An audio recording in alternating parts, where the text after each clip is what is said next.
अयोध्या में ही जो मस्जिद बन रही है, सोशल मीडिया पर वायरल है यह तस्वीर कि मस्जिद कुछ ऐसी होगी।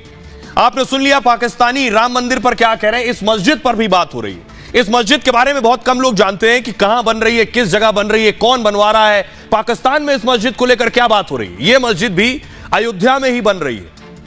यह तस्वीर देख रहे हैं, अयोध्या में देश की यह सबसे बड़ी मस्जिद बनने वाली है। मतलब राम मंदिर के साथ यहां मस्जिद भी खास होगी। यह मस्जिद ताजमहल से भी ज्यादा खूबसूरत होगी, ऐसा बताया जा रहा है। दिल्ली की जामा मस्जिद से ज्यादा बड़ी होगी। इसमें 5 मीनार वाली यह देश की पहली मस्जिद होगी जो राम मंदिर से सिर्फ 22 किलोमीटर दूर धन्नीपुर में बन रही, और इसका नाम होगा मोहम्मद बिन अब्दुल्ला मस्जिद। इस मस्जिद में अजान के वक्त खास वाटर शो भी होगा। मतलब राम मंदिर की तरह इस मस्जिद में सैलानियों को भी ये लुभाएगी, टूरिस्ट भी आएंगे इसे देखने के लिए। अयोध्या में तेजी से पर्यटन और रोजगार भी बढ़ाएगी। राम मंदिर बनने के कुछ महीने बाद ही इसकी शुरुआत होगी। इसे इंडो इस्लामिक कल्चरल फाउंडेशन ने इसकी तैयारी तेज कर दी है, और पिछले दिनों इस मस्जिद का भव्य मॉडल भी सामने आया है। यह है इस मस्जिद का वो भव्य मॉडल, और बताया यह गया है कि यहां दुनिया की सबसे बड़ी कुरान इस मस्जिद में रखी जाएगी। मक्का के बड़े इमाम अयोध्या में इस मस्जिद की नींव रखेंगे, और फिर यहां बड़ी संख्या से दूसरे देश के लोग भी यहां आएंगे। मतलब अयोध्या में मंदिर मस्जिद दोनों आकर्षण का केंद्र होंगे। सुनिए जरा, पाकिस्तान के लोग राम मंदिर पर भी बात कर रहे हैं, मस्जिद पर भी हिंदुस्तान की तारीफ कर रहे हैं। सुनिए कि हिंदुस्तान में रहने वाले मुसलमानों को दबाया जाता है, उनको मजहबी आज़ादी हासिल नहीं है। हिंदुस्तान में रहने वाले हिंदू एंटी मुस्लिम हैं, लेकिन आज वहां पर अयोध्या में दुनिया की सबसे बड़ी मस्जिद बनने जा रही है। तो हमारे हमसाए हिंदुस्तान में चले जाइए, हिंदुस्तान में हिंदुस्तान की हिस्ट्री की सबसे बड़ी मस्जिद बन रही है। इमाम काबा उसकी बुनियाद रखने आ रहे हैं। दुनिया का सबसे बड़ा कुरान पाक हिंदुस्तान में उस मस्जिद में रखा जाएगा। अब मुझे बताएं कि जब हम ये बात करते हैं कि पाकिस्तान में भी बहुत बड़े मंदिर होने चाहिए, अगर हम मुसलमान हैं तो हमें दूसरे को भी रिस्पेक्ट देनी चाहिए, तो ये अगली बात है। देखें, इसमें दीन इस्लाम की बुनियाद जो है ये इस पे है कि मजहब आजाद, मजहब की आजादी है। ये चीज है, तो फिर आप कहें कि भाई मंदिर नहीं होना चाहिए, तो गलत बात है ना। सवाल किया, उसके पास वो चलते चलते दे दिया। जिसमें सबसे इम्पोर्टेंट तो ये है कि जो उनका चीफ मिनिस्टर योगी है, जिसको ये पेंट किया जाता है कि वो जनाब एक हिंदू कल्चर को प्रमोट कर रहा है और प्रो हिंदू बात करता है। सबसे मजे की बात यह है कि उसी स्टेट के अंदर ये मस्जिद बन रही है। अगर इमाम काबा को उन्होंने अप्रोच किया और उधर इंडिया में बुलाया कि आप आएँ और मस्जिद बनाएं, अगर तो वहाँ पे मस्जिद बनेगी तो ये तो मुसलमानों के लिए एक उनके लिए फ़ायदा होगा कि उनके उस जहाँ पे सारे हिंदू हैं उस एरिया में उनको एक इस्लामिक और सारा इस तरह का निज़ाम मिले और वो मस्जिद वगैरह बने। बहुत अच्छा इकदाम है, इससे हमें ज़्यादा से ज़्यादा प्रमोट करना चाहिए ताकि पूरी दुनिया में मुसलमानों का जो वक़ार है वो दोबारा से बहाल हो सके। जो कि मुसलमानों का वक़ार किसी वजह से ख़राब हो रहा है, जैसा कि आप देख रहे हैं फ़लस्तीन में भी जो हो रहा है। तो ये बहुत अच्छा इकदाम है कि मुसलमानों का जो है और ज़्यादा ना बन रहा है। आप किसी भी आउट ऑफ कंट्री, किसी से भी पाकिस्तान और इंडिया का कंपैरिजन करके देख लें, आपको पता चल जाएगा कि कौन कितने पानी में है। ठीक है, बात यह है कि बंदा मुल्क वो होता है जिसको दुनिया मानती है, या फिर जो से कौम है जिसको दुनिया मानती है। इंडिया को लोग मानते हैं, इंडिया की रिस्पेक्ट है पूरी दुनिया में। ठीक है, अब आप यहाँ पे गल्फ कंट्रीज की आपने बात की है, हमारे मुसलमान मुल्क ही है ना, पाकिस्तानी मुसलमान मुल्क है, इंडिया हालांकि हिंदू मुल्क है। वहाँ पे जाके देख लें, वहाँ पे इंडिया को ज्यादा प्रायोरिटी दी जाती है। ठीक है, पाकिस्तान से। अब मैं आपको दिखाऊं तस्वीर कि आपने देख लिया भारत में अयोध्या में मंदिर बन रहा है तो मस्जिद भी बन रही है। अब कैसे पता चलेगा कि भारत दुनिया के सारे मुल्कों से बेहतर मुल्क है, सारे देशों से बेहतर देश है? उसकी तस्वीर आप अपने अड़ोस पड़ोस से ही देखिए। पाकिस्तान से शुरुआत करता हूं। पाकिस्तान में मंदिर था, मंदिर तोड़ दिया गया। ना अपील, ना दलील, ना कोर्ट, ना कचहरी, मंदिर तोड़ दिया गया। देख रहे हैं आप, अंदर घुसे कट्टरपंथी और उन्होंने मंदिर तोड़ डाला। एक तस्वीर दिखाऊंगा, मंदिर को चिकन शॉप बना दिया। अगली तस्वीर दिखाइए, ये आप देख रहे हैं, आग लगा दी मंदिर में।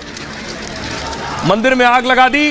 वहां वैसे अहमदियों की मस्जिद में भी आग लगा देते हैं, चर्च में भी और गुरुद्वारे में भी। अगली तस्वीर दिखाइए, ये आप देख रहे हैं, ये मंदिर था, सीताराम लिखा हुआ है यहां ऊपर, और इसे बदल दिया है चिकन शॉप में।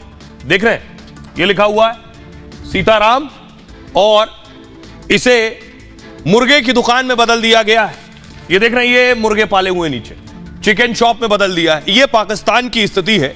तो जब भी किसी को कुछ गलतफहमी हो हिंदुस्तान को लेकर, उसे नजर उठाकर दुनिया के अलग अलग देशों में देख लेना चाहिए कि वहां के हालात क्या हैं। खुद समझ में आ जाएगा कि आप दुनिया के सबसे बड़े और शानदार धर्मनिरपेक्ष देश में हैं। जहां सभी धर्मों को बराबर की आजादी है। पाकिस्तान से ही शुरुआत करेंगे। हमारे आसपास जितने देश हैं, ये पाकिस्तान की तस्वीर आप देख रहे हैं। ये दुनिया का नक्शा इस पे आएगा और दुनिया के देश मैं आपको बताते चला जाऊंगा। उसके बाद आपको समझ में आएगा कि भारत से बेहतर कंट्री सभी धर्मों और मजहब के लिए कोई और नहीं। पाक धार्मिक आजादी का दिखावा करता है, मगर साबित करता है कि कट्टर इस्लामिक देश है अपनी हरकतों से। हिंदू हो, बौद्ध हो, सिख जैसे धर्म के लोगों पर अत्याचार होते हैं। यहां मंदिर, चर्च, गुरुद्वारे बार बार निशाना बनते हैं। मस्जिदों में भी हमले होते हैं। ऐसा देश है ये। दावा है कि आजादी के वक्त पाकिस्तान में 408 हिंदू मंदिर थे, लेकिन अब इन मंदिरों की संख्या सिर्फ 22 बची है जो बड़े मंदिर हैं। पिछले साल सीताराम मंदिर को चिकन हाउस बना दिया गया। मतलब दूसरे धर्म के लोग पाक में हमेशा खतरे में रहते हैं। पाकिस्तान से और थोड़ा बगल में चलते हैं, जो ईस्ट पाकिस्तान हुआ करता था। अब देखिए जरा बांग्लादेश की हालत। मुस्लिम मुल्क, धार्मिक आजादी का दावा करता है बांग्लादेश, लेकिन हिंदुओं और मंदिरों पर हमले होते हैं। ये वहीं की तस्वीर आप देख रहे हैं। पिछले साल ही 14 से ज्यादा मंदिर यहां निशाना बने। पिछले 9 साल में हिंदुओं पर 3600 हमले हुए। हिंदुओं की आबादी में करीब 5% की कमी आई है। अफगानिस्तान के बाद चलिए, किसी को और कुछ मुगालता हो तो और ऊपर चलिए, अफगानिस्तान देख लीजिए कितना धर्मनिरपेक्ष है। अफगानिस्तान में तालिबान का शासन है। यह तस्वीर सभी ने देखी होगी। बुद्ध की प्रतिमा पर बम लगाकर उड़ा दिया गया था। तालिबान की दोबारा वापसी के बाद वहां अभी जितने मंदिर और बौद्ध मंदिर थे उन्हें तोड़ दिया गया। कानून की बजाय हथियार से चलता है अफगानिस्तान। हिंदू और बौद्ध धर्म के लोग खतरे में रहते हैं यहां। 22 साल पहले बामियान में बुद्ध की मूर्ति तोड़ दी गई थी बम लगाकर। कई मंदिर और मठों को तोड़ दिया गया। अब इन देशों के बाद थोड़ा और आगे बढ़िए, तुर्की चलिए। तुर्की भी इस्लामिक कंट्री है। वहां का हाल देख लीजिए। वहां भी मंदिर मस्जिद का मसला हो, मस्जिद चर्च का मसला हो तो अपील दलील नहीं होती, सिर्फ डायनामाइट और बारूद। कोर्ट में 134 साल मामले नहीं चलते। तुर्की देखिए, धर्मनिरपेक्ष की बजाय इस्लाम की हिमायत करता है यह देश। एर्दोगन ने कई बड़े चर्च को मस्जिद में बदल दिया है। उदाहरण के लिए यह तस्वीर आप देख रहे हैं, यह है हागिया सोफिया, दुनिया का सबसे बड़ा चर्च था ये, और इसे तुर्की ने मस्जिद में बदल दिया है पूरी तरह से। तुर्की में मंदिर, चर्च की कोई जगह नहीं है। दूसरे धर्म के लोगों की हालत का अंदाजा आप इसी से लगा सकते हैं। अब सोचिए, ये तो मैंने आपको कुछ मुस्लिम देश दिखा दिए। अब वामपंथ का जहां शासन है, लेफ्ट के कंट्रोल में जो देश है, चीन चल लीजिए। चीन में देखिए क्या हाल है। खुलकर नास्तिकता का समर्थन करता है चीन। लोकतंत्र और धार्मिक आजादी को नहीं मानता है चीन। जो सरकार कहती है वही कानून, वही नियम चलाता है। अमेरिका ने हाल में कहा चीन में धार्मिक आजादी खतरे में है। उइगर मुस्लिमों, बौद्ध लोगों पर अत्याचार हर रोज की बात है चीन में। अब आपने देख लिया चीन।